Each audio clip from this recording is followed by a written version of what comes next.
دانت، خاد، خجلی، fungal infection, ان تمام بیماریوں سے اگر آپ پریشان ہیں تو گھبرائیے مت، ہمارا آیورویدک پاؤڈر استعمال کیجیے اور زندگی بھر دعا دیجیے۔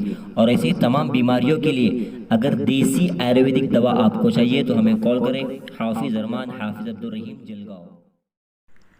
السلام علیکم ورحمۃ اللہ وبرکاتہ۔ ناظرین، استقبال ہے آپ کا وائرل نیوز انڈیا میں۔ دوستو، اگر آپ ہمارے چینل پر نئے ہیں تو ہمارے چینل کو سبسکرائب کر دیجئے، بیل آئیکن کو دبا دیجئے۔ ناظرین، آپ کو پتہ ہوگا کہ کل ہمارے کیندری گرہ منتری ہوم منسٹر امت شاہ کی طبیعت بگڑنے کی وجہ سے رات میں دہلی کے ایمس اسپتال میں ان کو ایڈمٹ کیا گیا، داخل کیا گیا۔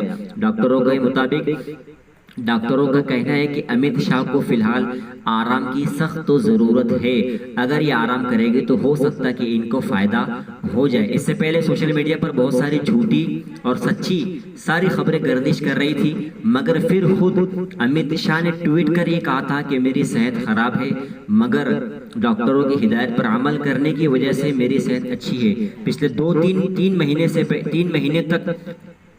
دو تین مہینے پہلے یہ ساری خبریں گردش کر رہی تھی، لیکن اس وقت ان کا ایک لمبا علاج ایمس اسپتال میں کیا گیا، پھر کچھ دن پہلے ڈسچارج ہوئے تھے، مگر کل پھر اچانک طبیعت بگڑنے کی وجہ سے انہیں اسپتال میں داخل کیا گیا، جہاں پر ڈاکٹروں کا کہنا ہے کہ انہیں بھی فی الحال آرام کی سخت ضرورت ہے۔